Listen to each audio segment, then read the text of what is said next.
Yo, yo, yo, yo, yo. You already know what it is. It's your boy, Cage in the Basement. We back. Let's go. Battle Rap Tier List. Now, last year on the channel, I decided to do a Battle Rap Media Tier List, and I thought it was pretty dope. But this year, headed towards the end of 2021, I thought it would be even more fire for us to do a battle rapper tier list. Now, I know there's about 20,000 battle rappers, so I couldn't make the list as extensive as I wanted to. We would have been here all day with this video. So I decided to trim the list down to about 64 names. And I do got an honorable mentions list that's about 11 names. And that honorable mention list is going to be a great way to serve of how I constructed the list and sort of my thought process. Now, let's go. There's like a few things I want to say before we get started with the tier list real quick. A couple of disclaimers. One, this tier list is completely unbiased. Second, this is just my opinion. This is not no official tier list standing in battle rap. The third thing I want to mention, if you pay attention to this list, the majority, well, I would say about more than 95% of this list is about URL exclusive. So this is going to be more of a URL style tier list.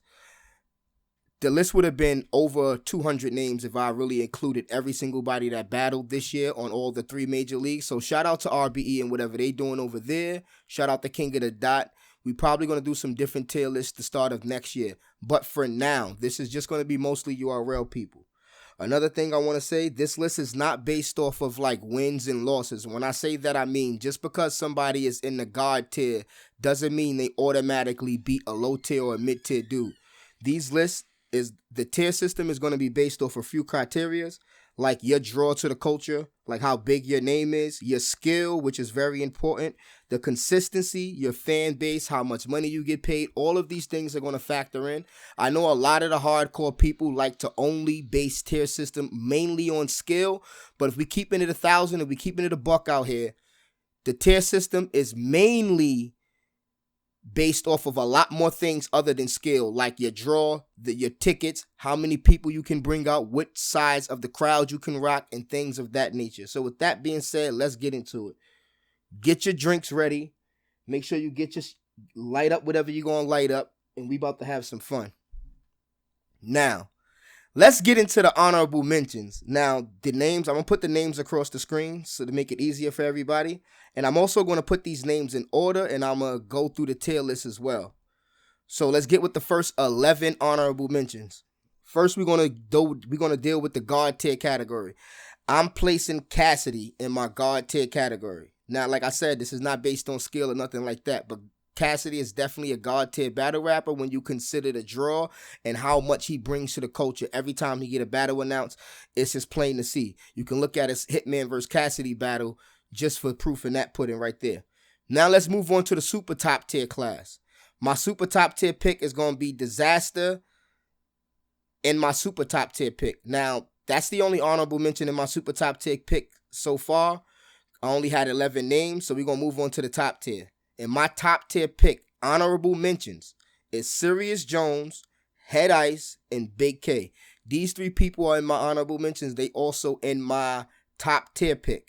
Now, we're going to move on to the mid tier real quick. I got Dre Dennis, Mac Myron, Jims, and A-Ward in my mid tier class.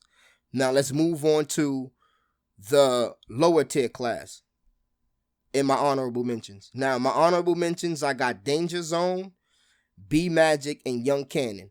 As you can see, you can argue that Danger Zone, B Magic, and Young Cannon were all top mid-tier niggas. Top of the mid-tier class, really running shit for years.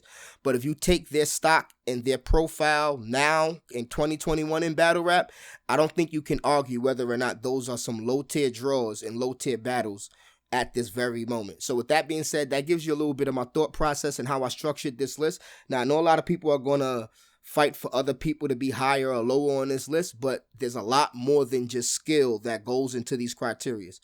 With that being said, with all the preliminaries out the way, with all of the discretions out the way, we got our honorable mentions in. It's time to get down, man. We're going to start this list off right. It's coming in. Now, look, these names are just random, so I didn't put this in no type of order, but I'm going to try my best to put the names in order as they appear on the list. Like, say, if I put the second God tier dude, I'm going to try to rank them from 1 to 2 as with their positioning on the list. So it might get a little bit crazy. I might do a little bit back and forth, and shit might change, but just bear with me. All right, now without further ado, let's get into this list, man. Coming in at the first person. All right, we got T-Top. Now, to me, T-Top is your standard definition of a top-tier battle rapper. In 2021, T-Top is a top-tier battle rapper. Classic, standard top tier. It's not too much to explain there. Now, moving on. Drugs. Drugs is an interesting case. I would say Drugs did his thing coming into 2019. He fought through a lot of scrutiny, a lot of down talk, a lot of downplay, and he fought his way back in 2020. I would say Drugs was making a decent comeback, and he was kind of pushing his way to like that mid-level, mid-tier slot. But I would have to say in 2021, he hasn't been making hardly any noise. And, you know, I don't think he did much to raise his stock. I would actually go as far as to say he barely made the active slot for this year. And I would say he's a low tier battler at this point. He was breaking down the doors of mid tier and becoming a mid tier staple, but I still think he hasn't quite gotten there yet. Now, moving on to the next person on the list, Mike P. I would say Mike P is another dude who was making a great run for top tier.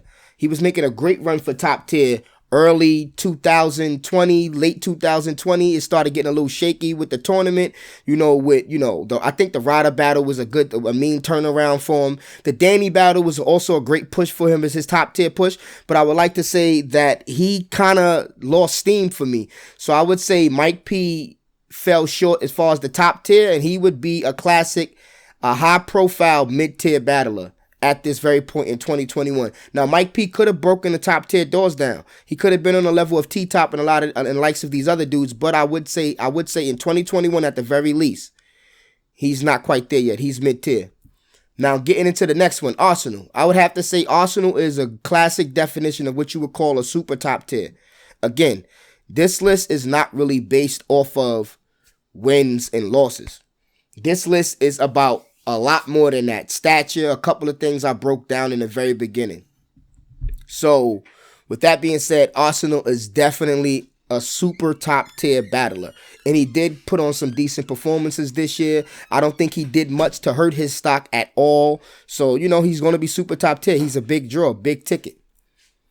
Now, let's get into Chef Trez. I think there was a small pocket of a year where a lot of these dudes that were mid-tier staples had a good shot at pushing down the top-tier door, but they didn't quite handle all the key tangibles off the court. So these guys are kind of still in that mid-tier level, but they got top-tier skill, and Chef Trez is one of them dudes. I think Chef Trez could be a big-ticket guy in this game. He has great personality. His face-offs is pretty decent, but it's way more than that. Some dudes get in these face-offs and say, yo, I just want to rap.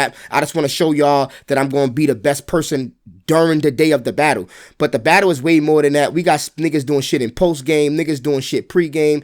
You got to do more than rap. And if you're going to stay mid-tier, if you don't find a way to break that barrier and become top tier. So look at this. Somebody like T-Top and Arsenal, already it's a clear difference between somebody like Chef Trez and Mike P. They're not on that same level as far as promotion, battling, everything.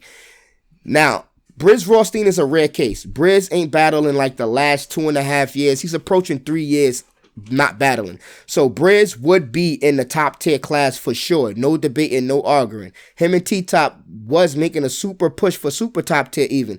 But I think they didn't quite get there yet. Briz Rothstein, I'm going to just place him on my non-active list for right now. Because he hasn't battled in the last 2 years. And I don't feel comfortable placing him in any specific tier. Because he refused to battle. So I'm just going to place him non-active. He's not a no-tier nigga, but he's definitely non-active. Now, let's get into it. B-Dot. B-Dot is another dude that I think in my opinion, he just made his top-tier debut in 2021.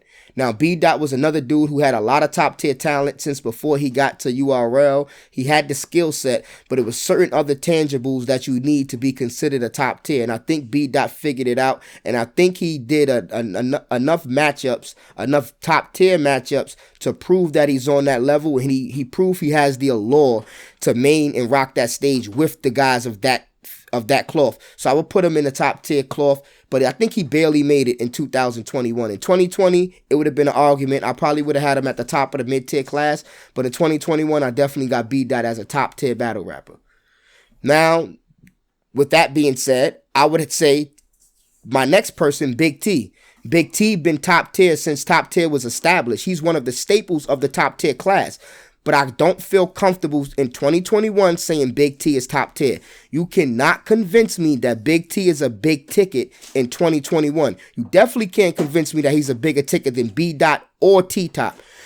It's going to be hard for you to argue that he's a bigger sell than Mike P or Chef Trez at this point. We want to talk consistency. And you win-loss niggas. Don't even come in my comments. You win-loss niggas. Big T ain't won a valid battle in years. So to me, Big T would probably be somewhere at the top of the mid-tier class.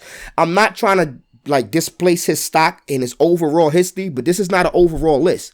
This is for 2020 and 2021 at best. Mostly 2021. Big T is mid-tier.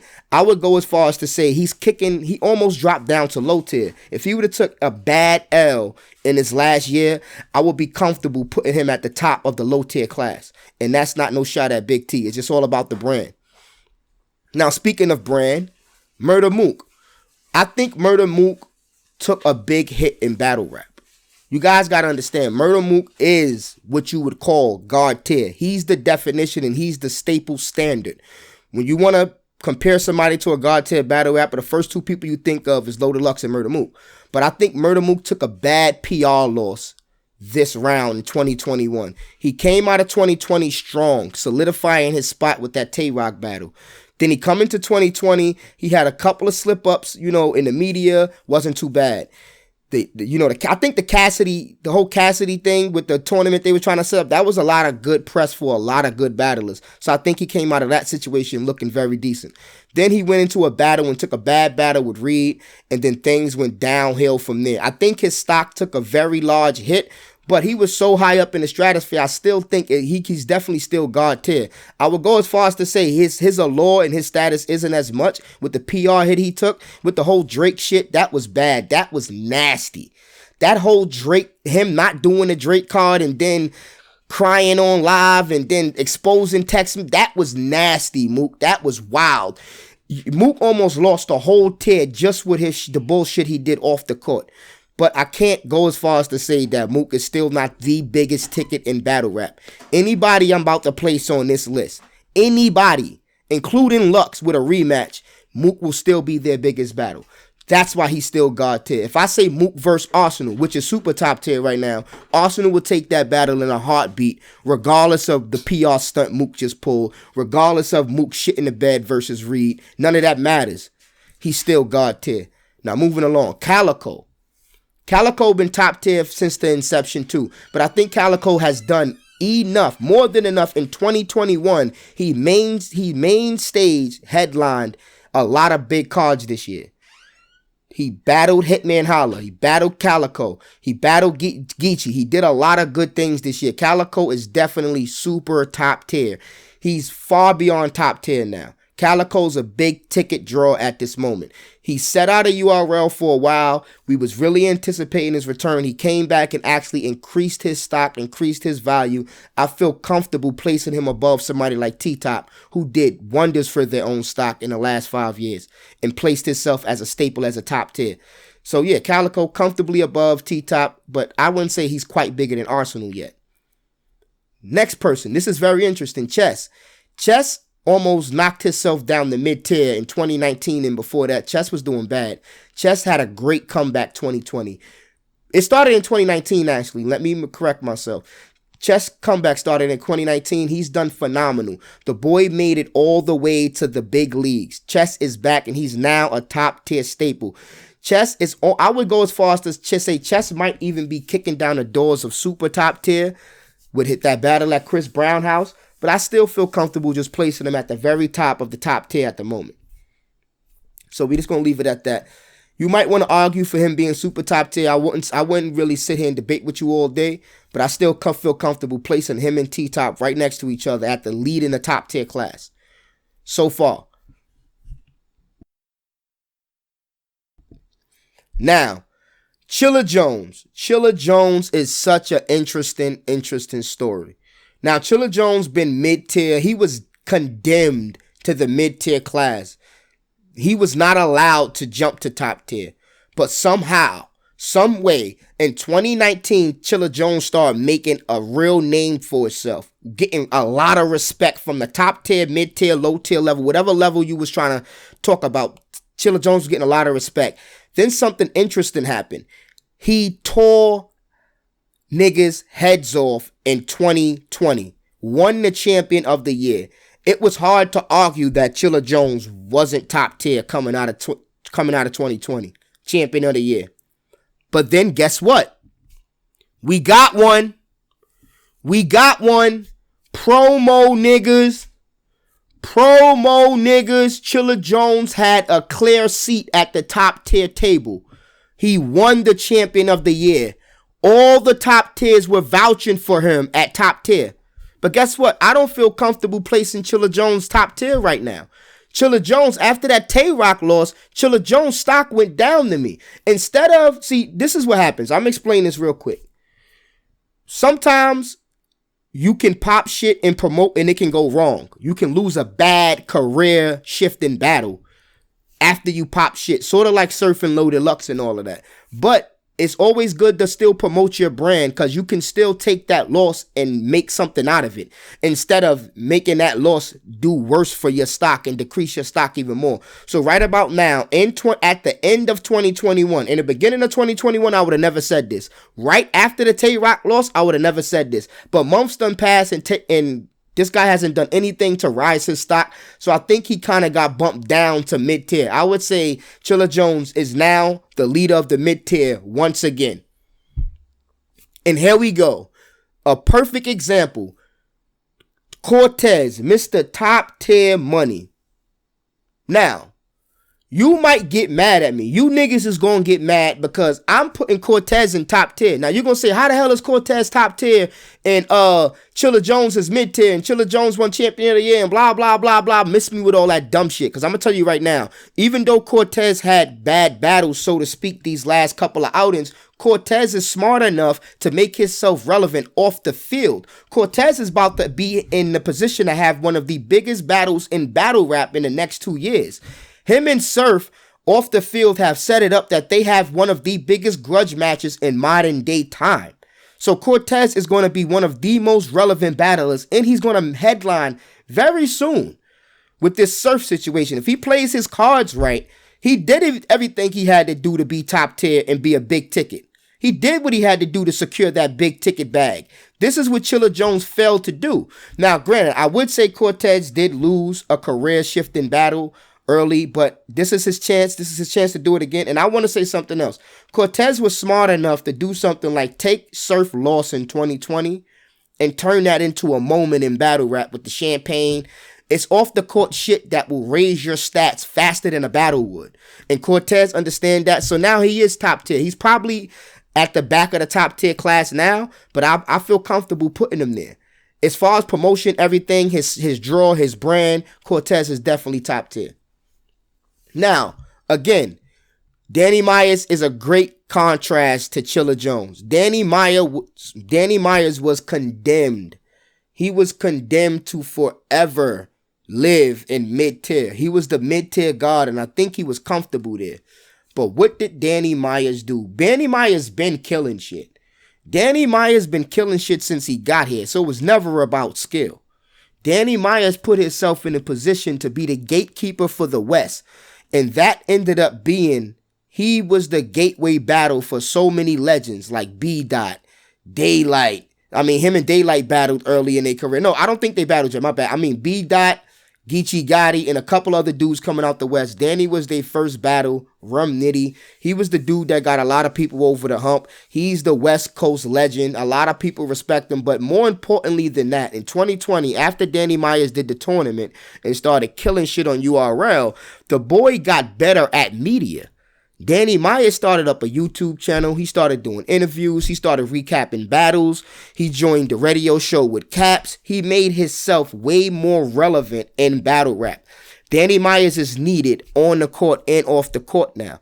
He's definitely top tier. Danny Myers forced his way into a top tier slot. I would even go as far as to say at the moment, at this very moment in battle rap, Danny Myers is bigger than Cortez. This is why he's about to headline versus Tay-Rock on the next card. No arguments needed.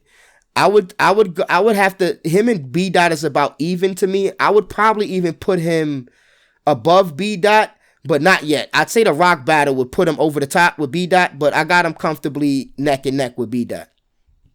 Now, Dan Marino, I keep saying Dan Marino, Don Marino. Don Marino was fire to me in a lot of ways because one, I was not a fan of Don Marino when he first came out. I think one of his first battles, I recapped that when I first started YouTube. And I didn't like his style back then. But I would say he started impressing me when he started coming into his own. And he's dope to me now. I still think he's a low-tail battler. But I still think he's found a place in battle rap and he's getting better. I wouldn't even placed him on a tail list a year or two ago. I don't care about the hype he was building. It wasn't impressing me. It's not until recently, 2020, where Don Marino, I started to get what he was doing and I understand what he's trying to do and I get it.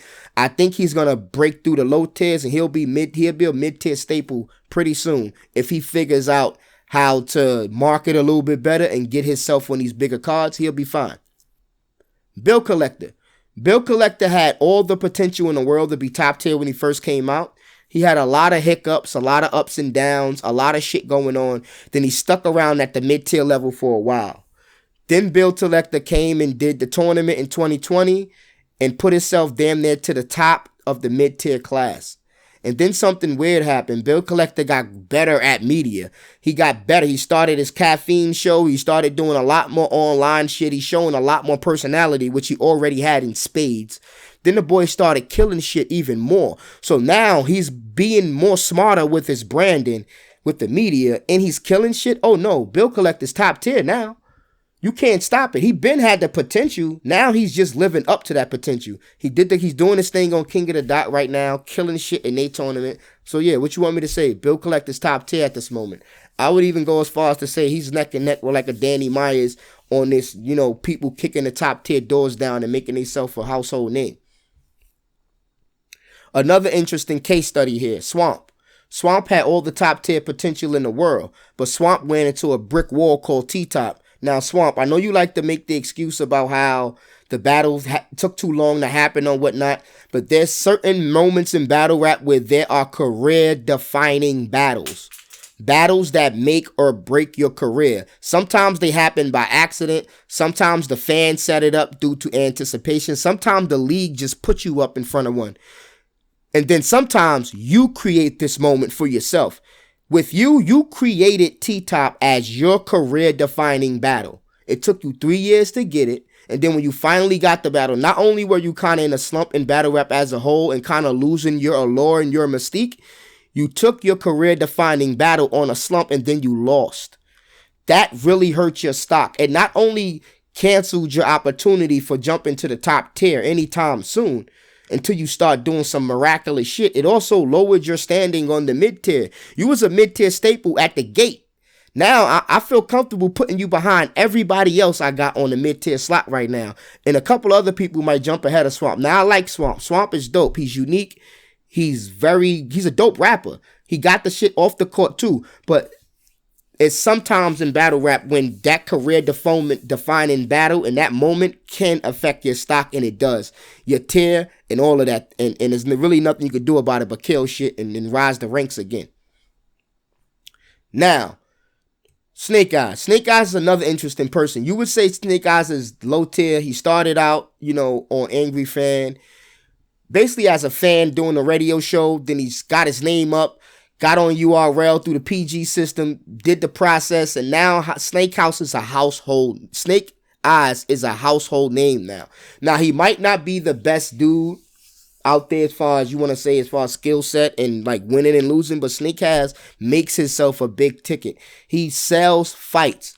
He's been on a few of the biggest cards in battle rap off of URL and he's put himself there with the shit he talks and how he sells tickets. So Snake Eyes is definitely leading the pack when it comes to this mid-tier shit. Snake Eyes is approaching top tier. If Snake Eyes get a couple of big name looks, couple of top tier battles with this level of promotion, he's definitely going to be top tier. And there's nothing none of you niggas going to be able to do about it.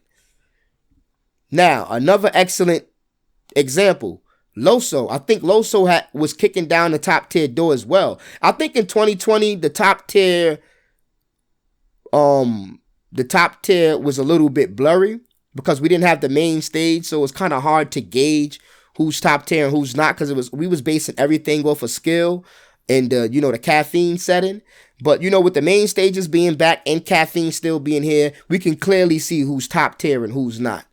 I think Loso had an opportunity to become top tier, especially this year and with the noise he made last year, but I still think he's comfortably sitting at the top of the mid-tier class. If he would have beat Twerk, there would be a great argument for putting him on the top tier list above somebody like Bill Collector or Cortez. But I think he lost that career defining battle. And that didn't lower his tier because I still think he was mid tier when he took the battle. But that's a type of battle that can jump you up a tier. Now, losing that battle, you could say, all right, cool. You're not going to go down to low tier or the bottom of the mid tier class or nothing like that. No. But you do miss an opportunity to go up a tier. That's why it's very important to win those career-defining battles. If you pay attention to the habits here, both of these people, Chilla Jones and Loso, lost a career-defining battle this year, which, in my opinion, prevents them from jumping up a tier. Now, getting into the next person, Loaded Luxe. Let me get my drink. Power to the people. We back to do maintenance. Now, Loaded Luxe, I'm not going to sit here and play games. I'm not going to do the bullshit. Loaded Luxe is God tier. I could do a lot of explanations about his showing this year. Geechi Gotti battle. I am going to cover that coming up on the channel. I got a nice video coming next year for the Geechi Gotti versus Luxe and the Surf versus Twerk. Stay tuned for that. Shameless plug. But yeah, I'm going to cover that. But Loaded Luxe is God tier. I don't think there's much to discuss there. It's going to be hard to dethrone him and Mook from that spot. You just better just get comfortable trying to get a spot next to them. Fonz is dope because I think Fonz was making a top mid-tier push coming out of 2020, winning the tournament. Then he got real quiet. Fonz got super quiet. I don't know what was going on. He was about to pull up Chilla Jones, like win the tournament, have all the buzz around your name, and then you just fade into the black. But then he won a couple of battles and was able to keep himself relevant with just wins and losses. And then something weird happened. He ends up at Chris Brown crib doing a top tier stage on a top tier weekend, doing a top tier battle. And honestly, that win, to me, that's the type of battle that jumps you up a tier. You have a career performance in front of people that matter. He had a game-winning highlight reel performance in front of Chris Brown in them. So he's definitely jumping up a tier automatically. You don't get in front of Chris Brown as a mid-level nigga. So he was already kicking the top tier doors down. He just needed that extra nudge. And I think that battle at Chris Brown house just did it for me. He's definitely top tier. I would go as far as to say his brand is a little bit bigger than probably Danny Myers and Bill Collector at the moment. That's a debate, but I still feel comfortable putting him somewhere right there in the top tier right now.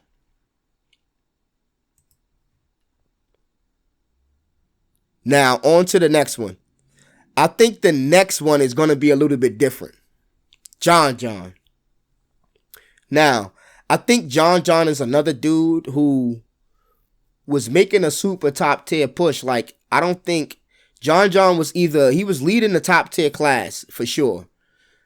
And, he was making a super top tier push. He can probably beat everybody in the top tier that I have in the top tier list currently for sure. But he was definitely approaching that super top tier class. But I'm going to say this. John managed to run into a career defining battle.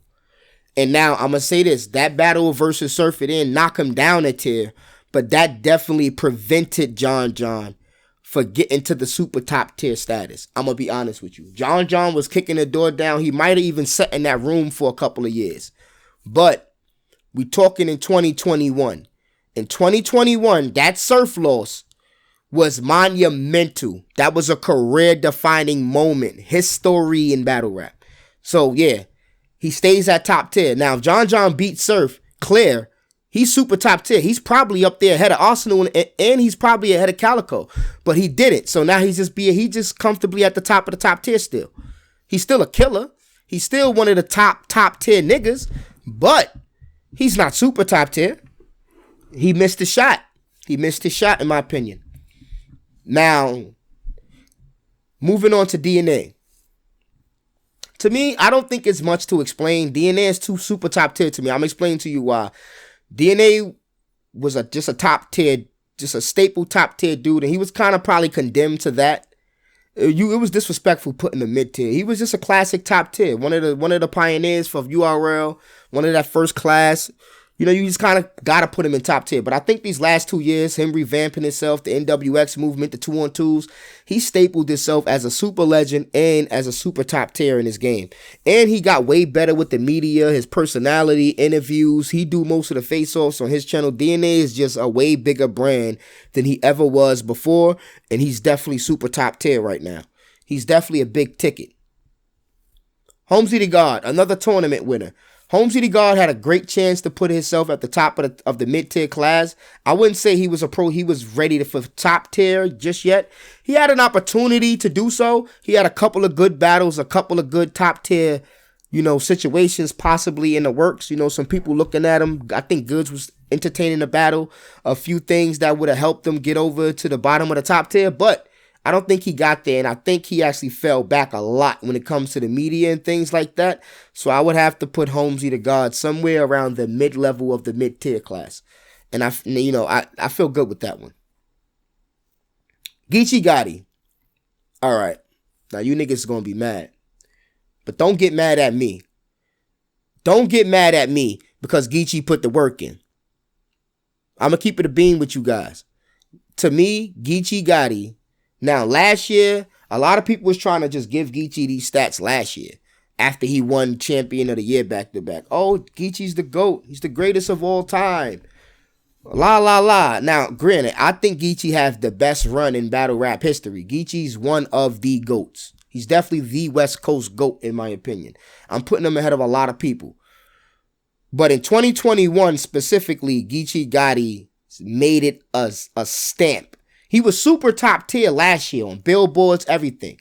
But his 2021 run made it so that, for sure, 100%, Luxe and Mook got to move over a little bit. Y'all can't just share that God tier spot by yourself. Nah, y'all got to move over. Geechi Gotti, especially after the Luxe battle, the 100K tournament, being the headline of all of these cards, yeah, Geechi Gotti is the newest member making his way into the God tier in 2021, in my opinion. Straight up. Now, the next thing I'm going to do. Now, Glue Easy. Glue Easy was probably been a mid-tier, low mid-tier to, top mid-tier at the higher end of the mid-tier to the lower end of the mid-tier. But I'm in the top end of the low tier to the lower end of the low tier. That's hard to say. Anyway.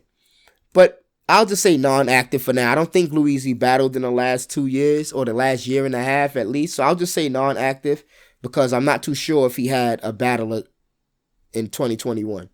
Jackboy Maine, an interesting case. Jackboy Maine was mid-tier. He took a nasty loss, a terrible loss. I would even go as far as to say the battle versus John was a battle that he set up as one of his career-defining battles, and then he took the worst loss in battle rap history, arguably. So Jackboy definitely was a low-tier dude. He was even non-active for a moment. He went from mid-tier to low-tier to non-active, and then something miraculous happened. Jackboy came back, 2020, made an ill comeback. Then he got hip to the media and how to really build your name off the court. Jack is back. Jack Boy is mid-tier. As a matter of fact, I would go as far as to say Jack Boy is probably one of the dudes leading the pack when it comes to the mid-tier. Like, I know Loso brand is probably bigger than Jack Boy's now. Loso brand is probably bigger than Jack Boy's.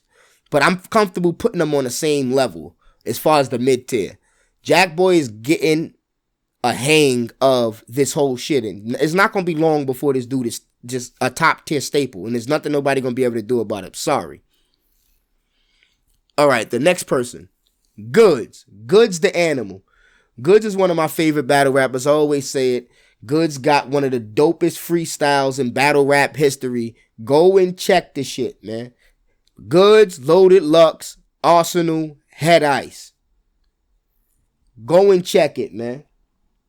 Goods is dope, man. He's one of the best rappers in this shit. But with that being said, Goods to me is definitely super top tier. Goods is a big draw. Big ticket. We all know Goods. When Goods come outside, it's always he come outside sparingly, like probably twice a year. I don't think we ever got 4 Goods battles in 1 year, if I'm not mistaken. I definitely think he should battle more and take a lot more battles. Now, there's only a few battles he can take that would probably put him in that God tier status. All those battles are available and on the table, but I think Goods would have solidified his spot as like one of the top niggas of the super top tier class, one of the top niggas, if he would have took a few of these battles this year. To be honest, I think that math battle for Goods is way more important than he thinks. Like a win against math, a good win against a fire battle versus somebody like math, that battle's turning into like a grudge match too. That would be super great for his stock. It definitely would jump him up a few notches within that tier of super top tier niggas.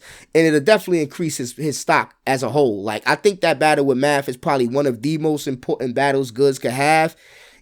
If he's not going to get one of these super top tier battles. The him and Luxe battle will be super dope. Him and Mook, super dope. But I still think that Math battle was going to turn out to be a career-defining battle. For some weird reason, that's how I feel about that battle. Now, moving along. Real Sick. Real Sick was a mid-tier dude. He came in as a no-tier dude, honestly. He toured through the tournament, made a name for himself, but he did a lot of good things off the court and built his brand off the court and had a huge following. And somehow he started being mentioned on like podcasts with the likes of Joe Buttons and people betting on this guy. Somehow, this guy Real Sick has made his way to like, I would say he's top tier, but like Real Sick is probably like, I don't know. He's probably at the head of the mid-tier class right now or the back of the top-tier class. I'm not sure if I'm comfortable saying his brand is bigger than Danny Myers or Bill Collectors, to be honest. But in 2021, he's made a hell of a rise. But I'm not sure if he's top tier yet. I feel comfortable making him at the top of. I think his stock is a little bit better than Chilla Jones right now at the moment. And it's not about who will win or who will lose between them. That's just how I feel about their stocks right now. Now, the next person.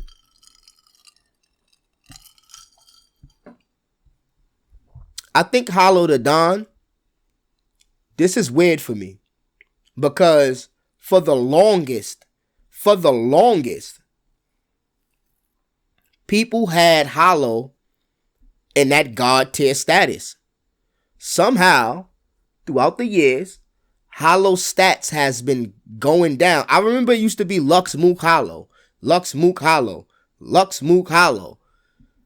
You know, with Hollow, like, probably being the biggest name next to Luxe and Mook. I wouldn't say he was in the God tier status for sure. A lot of people would argue that. Not even some, a lot of people. But then he, you know, it was just like, all right, cool. He probably not God tier. We're going to put him in super top tier. But then Hollow started taking a hit on his brand as a whole.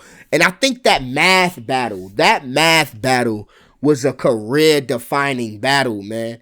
I don't think Hollow's been the same since that math situation. To me, Hollow got bumped out of like the super top tier to like just top tier after that math battle. I'm not gonna lie. Hollow, after that math battle, to me, Hollow got knocked down probably 2 tiers because he was arguably God tier.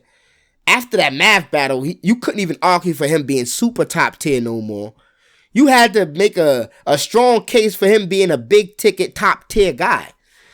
But then Hollow made a good comeback. I think the K-Shine battle did wonders for his career. I think the Rum Nitty battle did wonders for his stock. And I think Hollow made it back to, I would say he's super top tier again. His stock is back to where it need to be, but he's definitely not at the front of that list. And I would go as far as to say he's probably right where John John is at, because John John actually beat him too. You know what?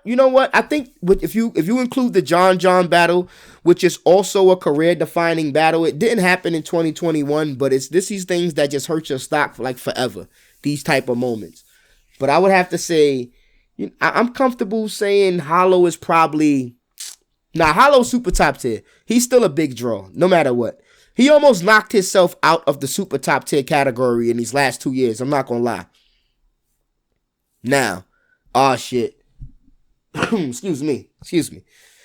You niggas about to hate me. You niggas is gonna hate me. Daylight. You niggas is about to hate my guts.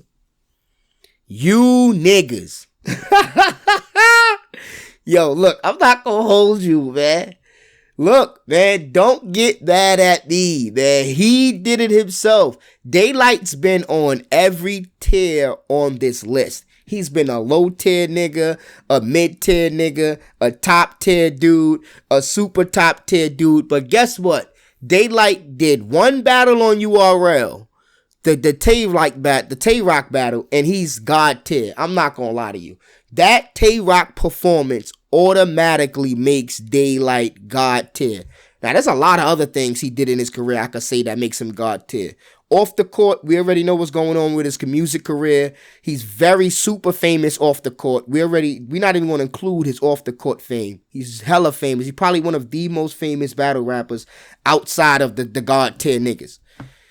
With that being said, that performance was the best showing so far in battle rap. I don't think we've gotten 3 rounds better than that yet. Before or after that, I'm still waiting. And like I said, him and Luxe being announced was the biggest matchup ever in battle rap history. And we're not even sure if that shit is booked. The potential of Daylight versus Luxe was the biggest battle on the planet. The earth stopped moving for 0.5 seconds when that shit got announced. That's how much that shit was in the stratosphere. Now, he might have messed that up with the King Los battle. A lot of people like to say Luxe might have messed that up with the Geechi battle, whatever. But just that announcement of them two potentially clashing was the biggest phenomenon in hip hop for a while, for a few months. That hype, I don't think that hype still didn't die down. Basically, this God tier category, like any of these niggas going off against each other, going at each other, is just a huge big battle in battle rap. So Daylight is definitely God tier. I would probably say Daylight's stock or draw is probably even bigger than Geechi Gotti's low key. And Geechi Gotti is a God tier caliber nigga who puts in more work than everybody up there. So, yeah. JC. JC is another dude who was condemned to the mid tier. Condemned. JC had a great opportunity to make a top tier run. To make a super top tier run. But, in my opinion, JC's won a lot of battles. He's beat a lot of your favorite people. But if you go down a line and look at the history of when JC faced somebody that's either in the top tier class or the super top tier class, he probably lost that battle. Or it's probably going to look like a guaranteed loss. If you want to put him up against the majority of these people in a serious head-up battle. With that being said, JC, I think he probably missed his... I think if he would have won the serious battle, that would have done a lot for his stock as far as being a top-tier dude. And if he gets this surf battle, again, It's more than just being good. JC is one of the best we got, hands down. But it's more than just being good. JC has to figure out how to do more off the court. I can honestly say everybody on this top tier list, including Danny Myers, you slow niggas, do more promotion than JC. Sells the fight more than JC. That's why JC, now he could have got there with just skill with a couple of the right matchups, but I wouldn't say he dominated in any of those potential matchups, and he lost a big one. A win over Sirius Jones would have put him somewhere high on, the list as far as top tier is concerned. But, it happens. Ill Will. To me, Ill Will, a person who, made his fame the same weekend JC made his, for the most part, that Summer Madness 2 weekend. But I would say Ill Will is top tier at this moment. Ill Will's a big ticket, a big draw. He sells the fight on and off the court. He's great in face-offs. You want to book Ill Will because he make people entertained. He's more than just a good rapper. Everybody on this list raps very well. The God tier niggas are some of the best rappers on the planet, hands down. So with that being said, rapping ain't going to get you to the top tier. I'm sorry. You niggas that think rapping is going to make you top tier, miss me. You don't get it. Rapping will never make you top tier or just rapping. Only rapping ain't going to get nobody past mid tier. Trust me. Never going to happen, ever. Now, let's get into the next dude. Oh, you niggas about to be mad. You niggas about to be mad, man. You niggas is about to be mad. You niggas is about to be mad. Hitman Holla. To me, Hitman Holla is like what you would call a super top tier battler. Now, he's not God tier. To me, Hitman Holla is not God tier. For a few reasons. Mainly because Hitman Holla don't come out and battle as much as most of these dudes don't battle as much once you get to the super top tier or the top tier. Only Geechi battle more than everybody on this list almost. But with Hitman Holla's case, I think Hitman Holla had a great case of becoming God tier this year in 2021. If he would have clearly 30'd Cassidy and then came back and 30'd Calico, that would have been... There's no way you can say he's not God tier at that point. Now, he is still the biggest ticket, one of the biggest tickets in battle rap, one of the biggest draws. But I feel like I said, it's not just one category that's going to put you on this list. I think it's everything encompassing. And Hitman Holla is probably at the very top of the super top tier. Very, very top. But I wouldn't say he's a bigger draw than Geechi Gotti right now, Daylight, Luxe, or Mook. Him and Geechi Gotti's debatable. I think Geechi Gotti getting a Luxe battle pushes him over the edge with Hitman Holla. That's the reason why he's in the God tier slot for his 2021 work alone. But Hitman Holla is what you would call a super top tier battler that's not God tier. Next, K-Shine. K-Shine, another dude. He was top tier since the inception, but with these last 2 years, the run he went on in 2019, 2020, K-Shine has made himself a super top tier staple. Him and DNA is like right next to each other. K-Shine to me is a super top tier staple. I would go as far as to say K-Shine is right behind Hitman Holla. As far as a draw ticket, consistency, like revamping yourself, K-Shine is one of the biggest tickets in battle rap. And as far as on his super top tier list, he's one of the best right now. Yeah, I'm feel comfortable putting him ahead of everybody on this list, even Arsenal. And Arsenal is one of the biggest battle rappers in the world. By far. So, yeah. But tier list, 2021 tier list, I got K-Shine slightly edging. These people can all be on the same level, by the way, too. There's not definitively from 1 through 10 or whatever these numbers are. This is just like they all on roughly on the same level. But there's going to be a clear difference from like the person here and the people at the end. Like there's a clear difference between John and Cortez, but they're both top tier. Same thing with JC and Swamp. They're both mid-tier, but there's a clear difference in their stock and, the draw they are. They're in the same tier, but JC is a way bigger draw than Swamp, to be honest. Now, O-Red was another dude, top tier since the start, But I think O-Red took a lot of hits to his stock, and him being inactive for so long in 2021, I think he's right where Big T at the middle of mid-tier. And yeah, if he did a lot more off the court, I think he would have been able to solidify his top tier spot and keep it. But I don't think he's done enough off the court to keep his spot just by default. And I don't think he's done enough on the court at all to just like keep his spot either, or even raise it to super top tier. So, you know, O-Red might have lost the slot in the last couple of years. Marv 1. Now, I wouldn't say Marv 1 is a low tier battler at all. At all, under no circumstance. Marv 1 was killing shit recently too in King of the Dot, but I don't know about Marv 1 off the court game. I don't think Marv 1 is like a big ticket seller guy. He's making a lot of noise with his skill level and what he's been able to do in this modern era and how long he's been doing it. But he's like right there with Chilla Jones to me. Like, he's a good ticket. So he's a decent ticket, but he's mid-tier. He's like a top mid-tier dude as far as skill, brand, longevity, and everything like that. Now, here we go. This is when shit get interesting. We have the island god himself, Verb. Now, Verb is tricky because Verb was, he came in top tier like everybody else. He made the push to super top tier with skill and, you know, resume and just being one of the Midwest pioneers. Side by side, him and Hitman running the show for a while. His brand was super huge. He ended up getting the Luxe and the Mook battle back to back. That was huge for his career coming out of 2019 into 2020. In 2020, he had a few good showings in the caffeine era.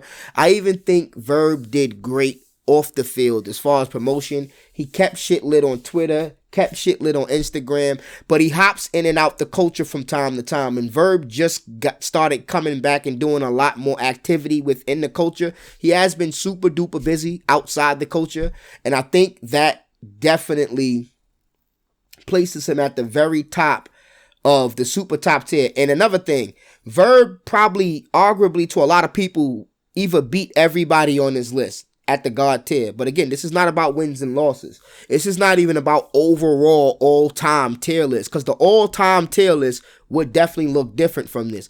All-time, I would have to start switching these numbers up, but this is just going to be for the last 2 years. And Verb has been killing shit, but I would have to say with a slight hiatus, and I just don't see Verb. Verb is probably... See, the thing is with him and Hitman, they are some of the biggest tickets in battle rap as far as main events or, you know, headliners. But I'm not sure if they're God tier, though. I wouldn't say Verb is as big as Geechi Gotti right now. I wouldn't say Verb is as big as Daylight right now.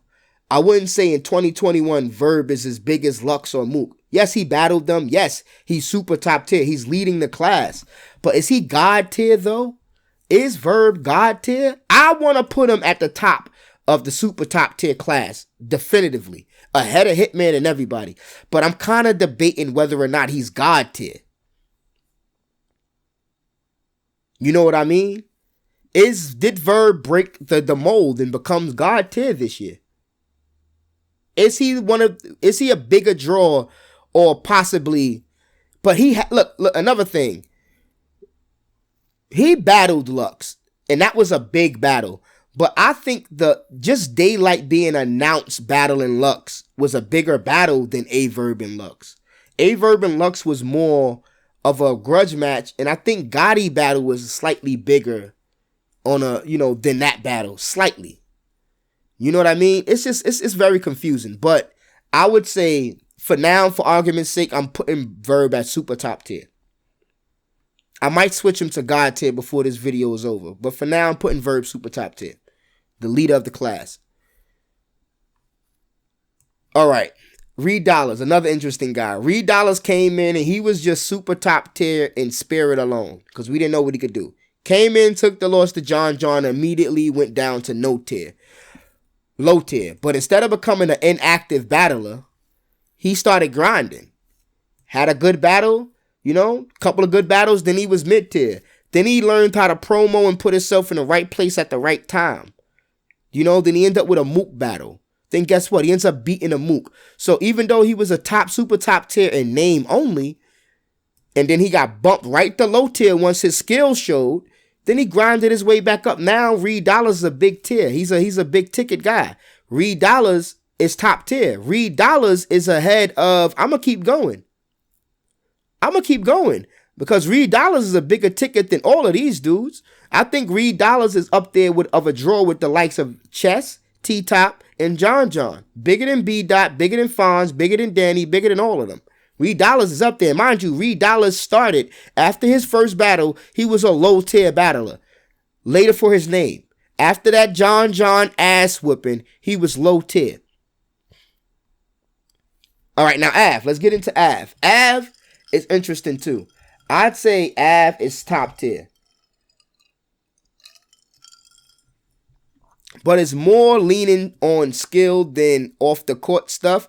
I still feel comfortable putting Av above as far as a ticket and a draw and shit talking and everything and knowing how to like be in the right place at the right time and being on the right opponents and doing what you got to do. He's up there. He's up there in the top tier class. He's probably at the back of the line and behind a lot of these other people, but he's up there. Easy, the block captain.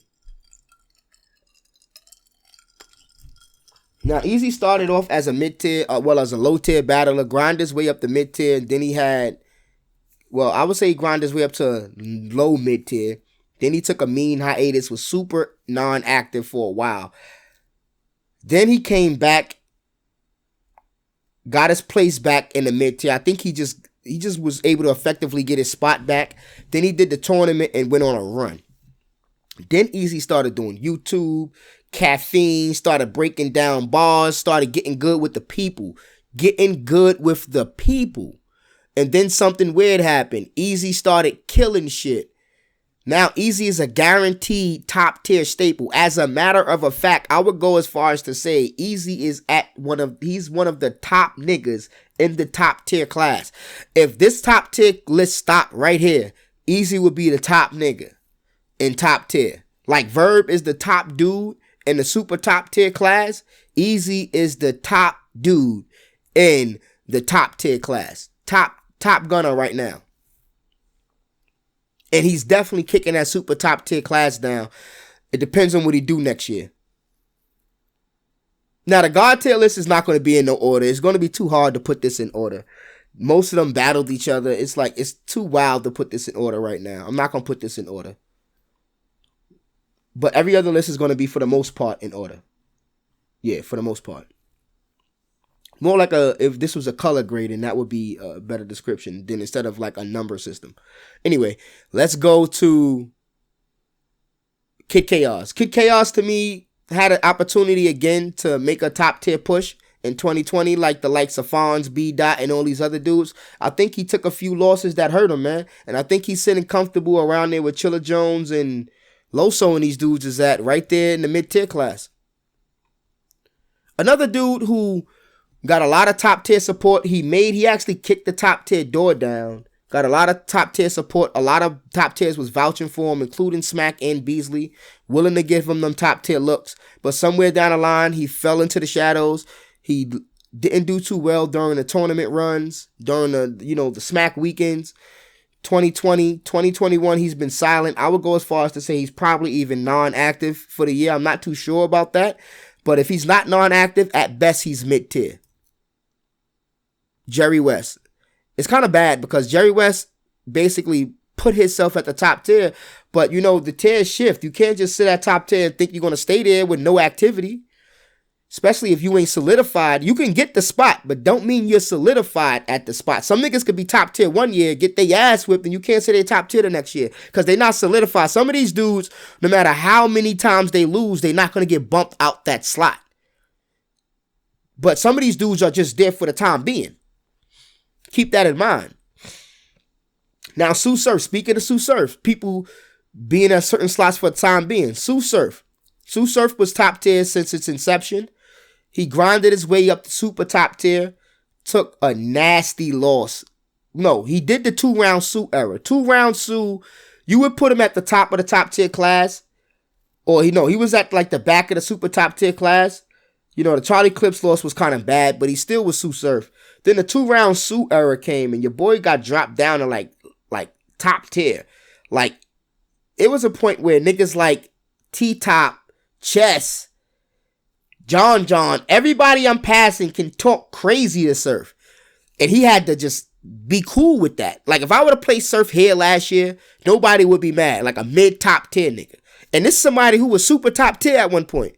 But the 2-round suit era left a bad taste in niggas' mouth. After the Luxe loss and the 40 loss, Surf was definitely in the middle of the top tier class. Mid-top tier. Lost his super top tier spot. Then something interesting happened. I got one. We got him, y'all. Promo niggas. We got one. We got him, y'all. Sue Surf took a career-defining loss. I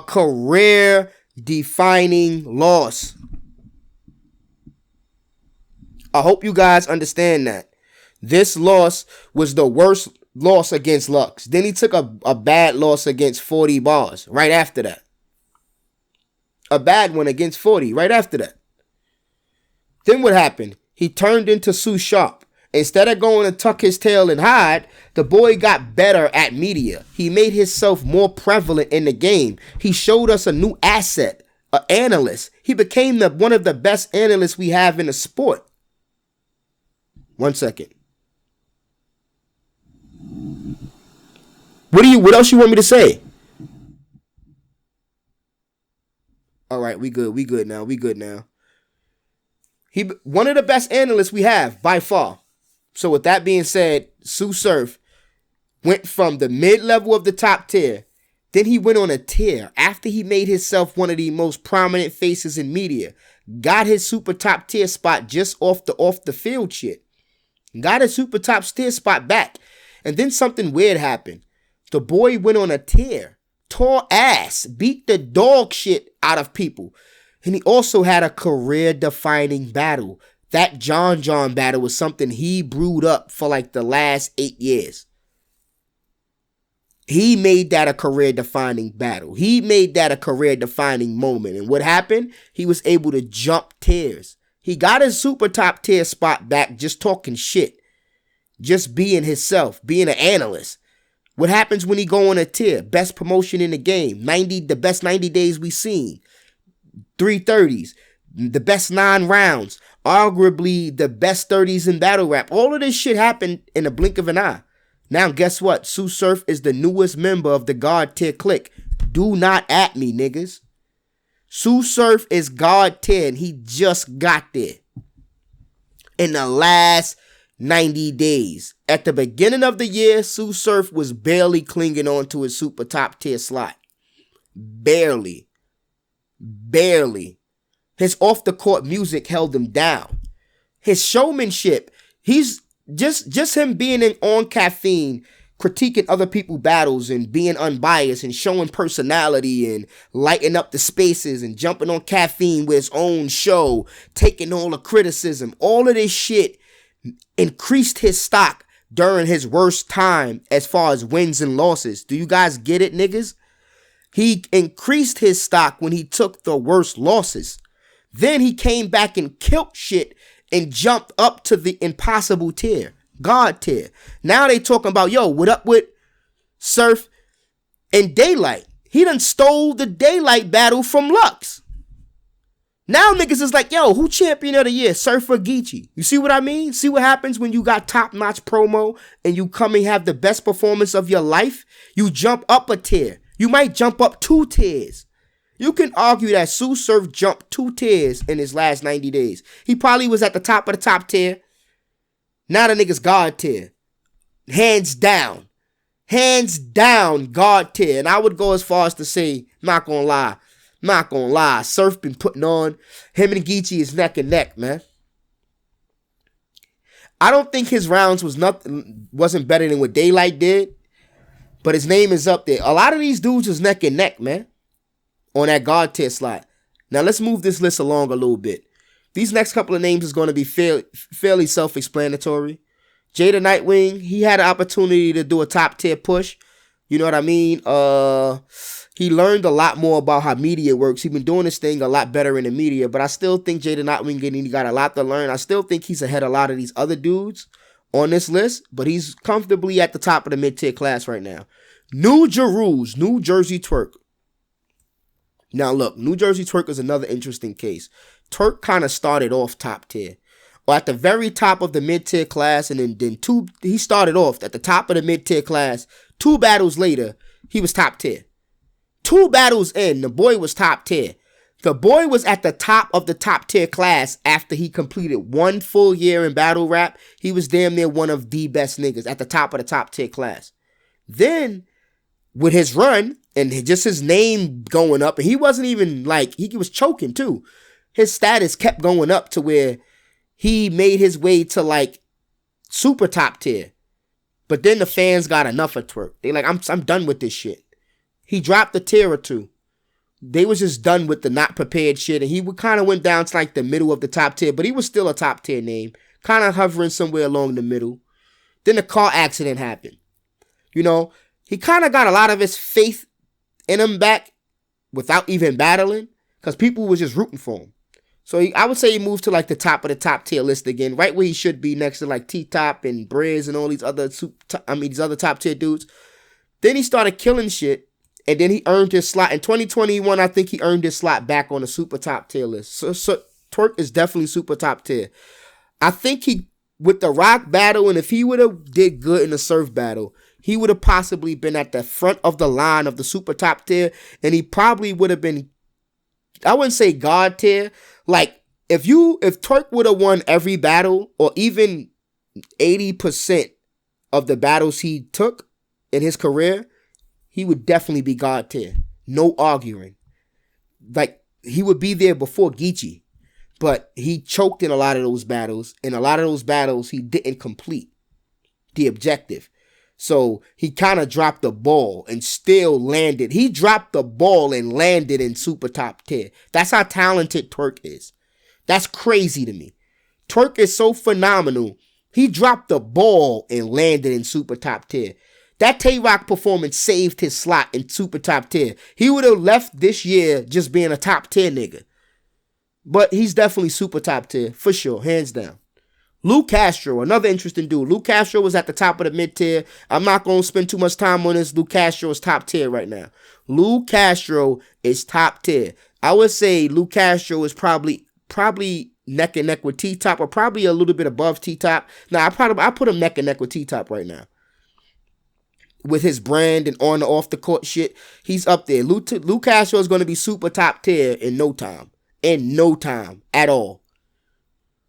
Your Honor, another good, interesting case. He had a shot at being one of the top mid-tier dudes, but, you know, with the inactivity and, you know, not completing and winning the battles he did get, and he taking every opportunity to make his brand as big as possible with such a great personality and such a likable personality, I think he could have been way bigger than he actually is. But I place him at the low tier. Like, he's low tier to me. I say Drugs is a bigger brand than him, and Don Marino currently is a bigger brand than Your Honor. No cap. But I like Your Honor more than I like some people on this mid-tier list. He's just a likable dude. He's funny as hell. But he's definitely low tier in 2021. Pat Stay. Pat Stay is a super top tier dude. But I would have to say, y'all gonna be mad at me, man. To me, Pat Stay is just top tier right now. He was definitely super top tier damn near all his career. He was the man and king of the dot. But right now in 2021, I would have to say Pat Stay is comfortably at the top of the top tier slot.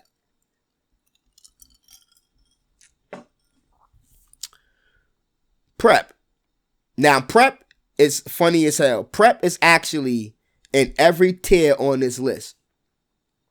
Prep is in super top tier, mid tier, low tier, and no tier. Prep is in every slot. Somehow, Prep managed to be somebody from every one of these tier lists. Prep is in every fucking tier. Prep is another interesting case. Like, he came in with T-Top and chess. He was very promising. He kind of lost that whole run and wasn't able to make his way to the top tier. He took some time off, did the dirty prep shit, came back. He was a low tier nigga too. Did the dirty prep shit, fought his way back to mid tier, started killing shit in the tournaments and making a good name for himself in 2020. 2021, he continued on that path until things kind of went awry off the court, and then he kind of bumped himself back down to the lowest parts of the mid tier. He probably made himself low tier with that last stunt, man. I don't think he can get a mid tier or top tier bag or stage performance nowadays. Your boy is probably up there over there with drugs. I'm not gonna hold you. This nigga, drugs ain't even battle like that. Oh yeah, this nigga, yo, Prep is wild, man. Prep is like the leader of the low tier niggas, man. Not gonna hold you, B. Now QP, I could probably put him on a non-active. I'm not sure if QP battled all year, but if I was to place him on the list, I would probably put him in a low tier. I don't think QP was mid tier, and he definitely was one of the earlier top tier dudes. But, you know, once the years went on, he definitely lost his stock, gained some of it back with his whole quantum physics run. Then he lost it again, then gained some of it back. But I don't think he never really broke out of that mid-tier class. And I think as of now, I'm just going to put him on a non-active list. He is very active off the court, but I don't know how much he's going to be battling. And in 2021, I don't remember him having any battles. I could be wrong, but I'll just put him in non-active right now because anything else, he's going in a low tier list. I would probably put him right there with probably this nigga Prep. Nah, he definitely above Prep. I ain't gonna do that. Like, nah, he's probably nah, he ain't below Prep. Never that. Nah, this nigga Prep is wild, B. But nah, he's non-active. Mav Hoffa. Now, Mav Hoffa is interesting, man. Mav Hoffa could have solidified his spot as a super top tier dude.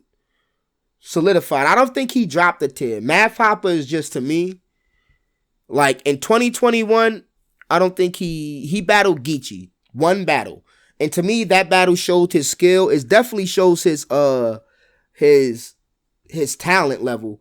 But Mav is definitely more active off the court. His off the court shit puts him like, he's probably Mav is probably still a big ticket though. Mav just don't battle like that.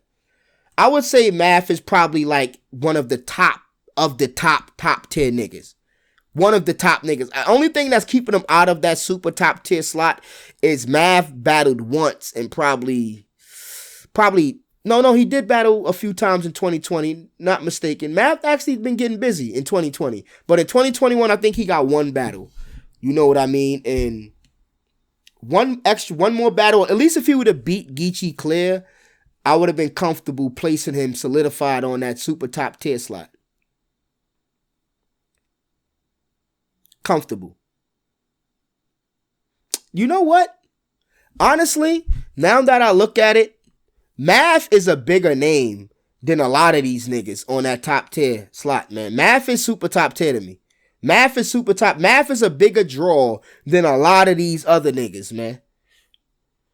All of the niggas on the top tier list currently, Mav is a bigger draw than all of them. He may not be a bigger draw than Twerk. To me, nah, hold on, wait. This got to get switched. Twerk is a bigger draw than Hollow to me right now. Math is a bigger ticket than Hollow to me right now.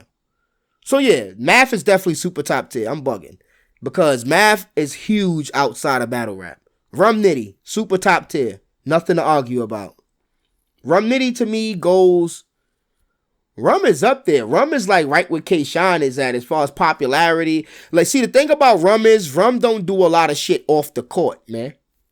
Like, Rum is just all rapping and that shit. Rum don't do much off the court. You know what I mean? Like, that kind of hurt Rum's stock for me a lot. He's still, to me, Rum is a... See, I don't know, man.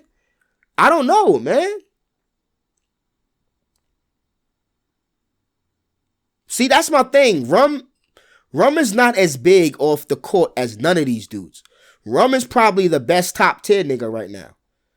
Up like the lights of Easy. John, like one of those dudes. John is probably a bigger draw than Rum as far as off the court. But these three is like equal right now. Yeah, I would say that. That's a better assumption. Rada, to me, Rada's probably non-active, man. I don't know if Rada had a battle this year. But if anything, I would place Rada about mid-tier. Rada was another dude who had an opportunity to lead the mid-tier class. He was probably one of the most skilled in the whole Goonies, including Twerk. He probably has the best skill set in the Goonies. But for some reason, and he has all the outlets off the court with Henny, man. Henny is one of the biggest names off the court. And Rada's with him majority of the time. I think Rada brother is like a co-host with Henny. That's probably Henny, one of Henny right-hand mans or something. So it's like, I don't know what's up with Rada, man. Rada should be way bigger off the court, but I don't know what's going on. Rada's just, I guess he just want to be mid-tier forever. Shotgun Suge, top tier. Shotgun Suge could be super top tier, but to me, Shotgun Suge is just, he don't do, it's not like he don't do nothing off the court. Just because you're not super top tier don't mean you don't do nothing off the court. I'm talking about your draw, your ticket sales, everything encompassing is not as big as these other people up here. Swave Sever, to me, Swave Sever could be top tier. Overall, he's probably top tier, but to me, Swave Sever is like one of the mid-tier dudes, but I don't think he's a bigger draw than, he's bigger than Mike P and Holmesy, and probably, yeah, he's bigger than Snake, yeah. Swave Sever, as far as a draw and name and, skill set and off the court things, he got his own podcast, Restore Order. He's very relevant in the culture in 2021. I would say he's about mid tier. T-Rex. T-Rex is another dude who could have been super top tier forever.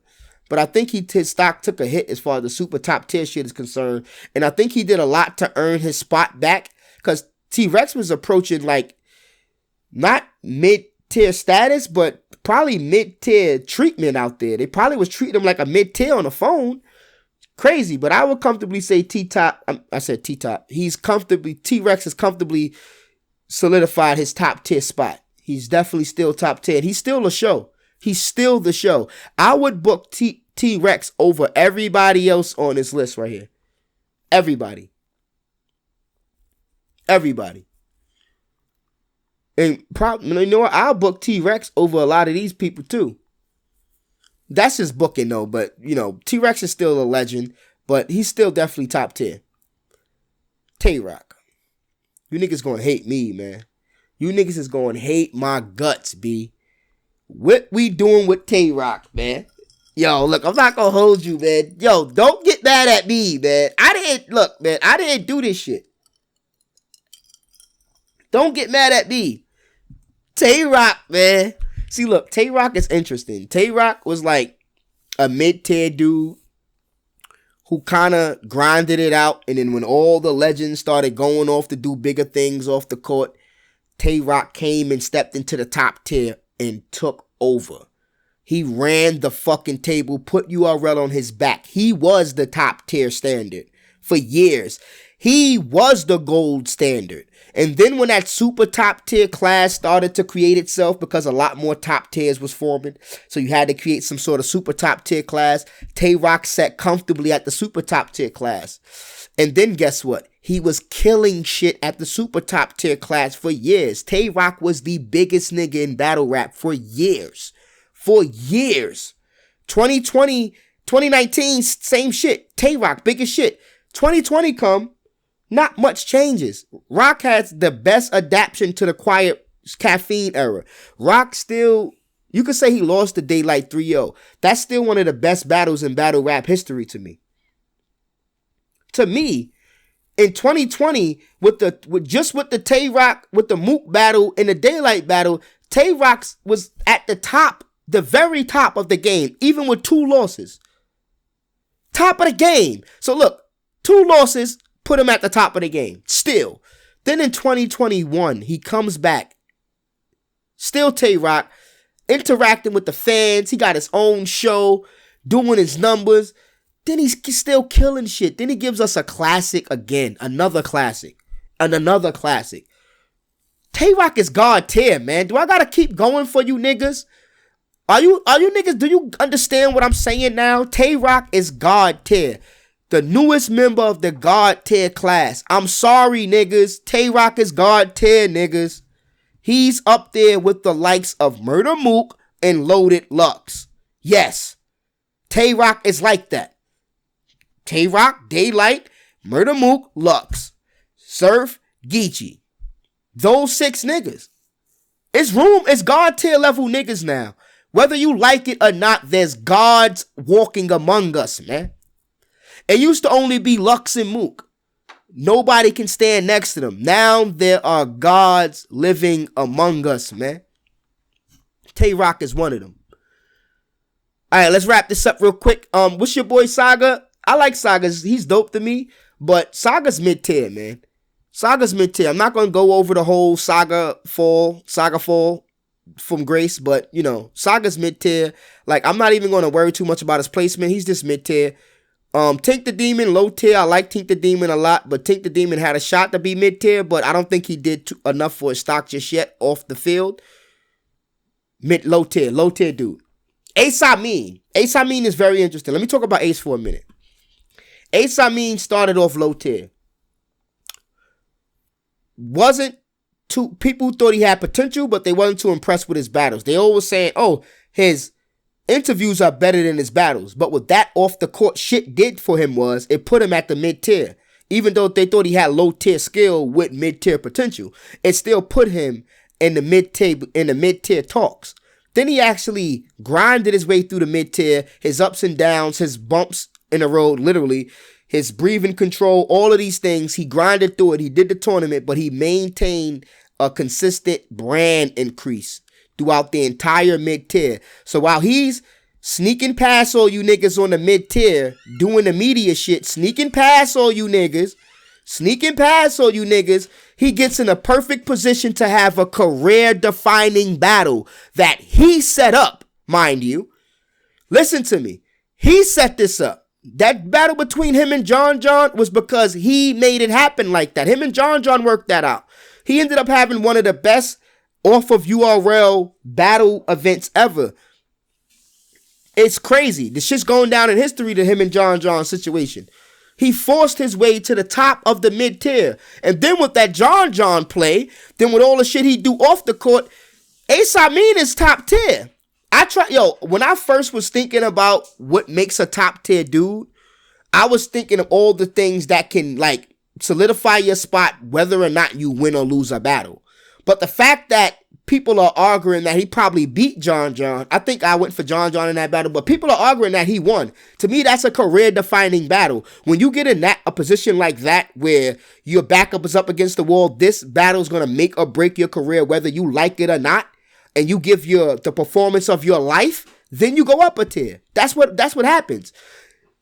Not only just winning, his promotion was always A1. He always had top tier promotion. That's how he was able to sell out an event by himself without URL and that machine behind him. Him and John threw an event theirself and had the first big stage battle in the COVID era, and they sold it out themselves without sponsors. I don't know about sponsors, but without big advertisement companies behind them, without caffeine promoting their shit.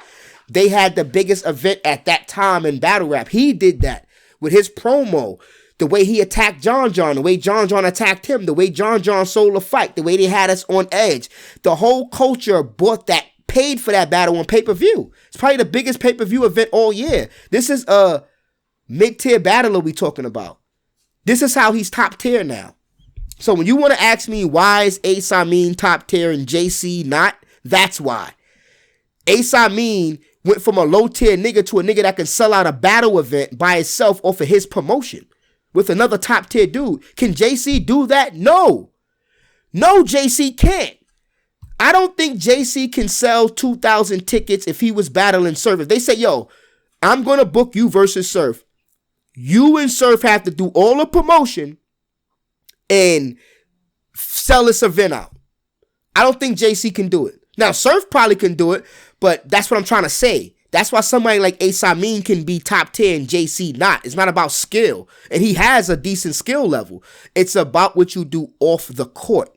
You know what I mean? This is what's going to keep certain niggas mid-tier forever. They don't understand that it's more than that. That's why Chilla Jones wins champion of the year, get all the top tier support, but he still can't break that barrier because he don't understand how to market himself off the court. It's more than I just want to rap. We passed that era.